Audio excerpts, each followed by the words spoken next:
Hello mga kapengyo! For today's video ay pakita ko sa inyo ang pag-alis namin ng aming apartment. So, first is nag-video ako to check na yung mga cabinets ay malinis at saka yung CR naman ay malinis din. Nilinisan namin ito para makuha pa namin ang aming deposit.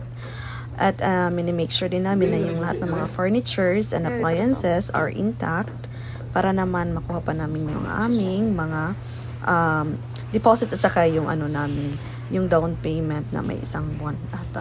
And then, chinek din siya ng agent kung saan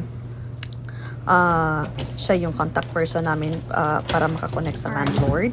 So, siya din ay nag-check, and also, yung dala-dala niyang papel ay yan yung mga bills namin for the last month, water bill and at saka electricity bill. So, yan, so far so good naman yung apartment namin, wala namang sira. Everything is intact. Pinabalik lang niya yung yung sa fridge kasi baka daw mag-defrost. Tapos yung water is baka babaha yung water dyan sa floor, so binalik lang niya. And then so far naman okay naman. At wala naman siyang problema. Wala naman kaming nababayaran. Medyo may, of course, kasi ginamit namin, medyo talaga may dumi-dumi. Pero okay na yun. Sila na yung maglinis dyan. Worth it naman itong apartment na to kasi may sink na. Ito talaga ang pinaka-the best para sa akin apartment. Though maliit, pero yan talaga yung size ng mga apartment dito. So, yan lang. Pina-check ko yung TV. And then, pagkatapos niyan is bumaba na kami doon sa first floor. At binigay ko na sa kanya yung mga keys. And after binigay sa kanya yung mga keys, ay nagpirmahan na kami. And it's turnover time. Dito is nasa 7th floor pala kami, room number 5. So, medyo mataas siya. Pero walang problema kasi may elevator naman. Ayan, yung agent kong napakabait. And thank you. By the way, yung mga luggages pala namin ay nasa baba na, ready to go. Ayan.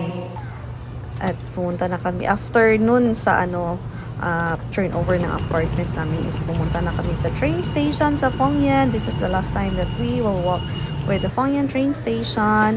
Nagutom kami. Pumunta pala kami ng Taichung. Nagutom. Uminom ng tubig kasi nauhaw. Ayan, si Deb bumili ng water sa 7-Eleven.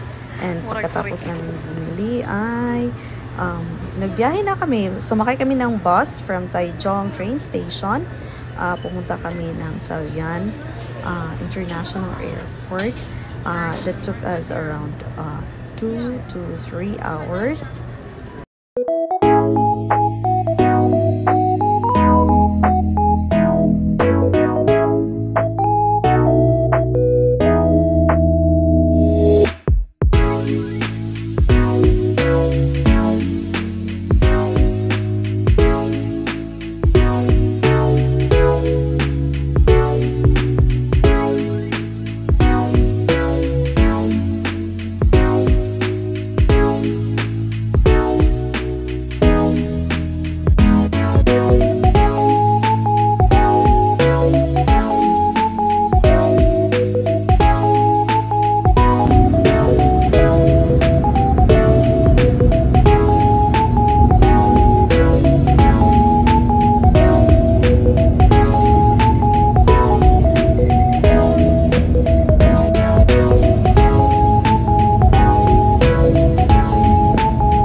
So, ayan guys, after 2 to 3 hours of bus travel, nakarating na din kami ng airport. Ang pagod. Napakatagal ng biyahe. Anyways, nakapahinga na. At ito na nga, andito na kami sa Pinas, dito sa Butuan. Kumain lang kami ng lunch before we'll go another 1 to 2 hours bus drive. That's for all. Thank you for watching.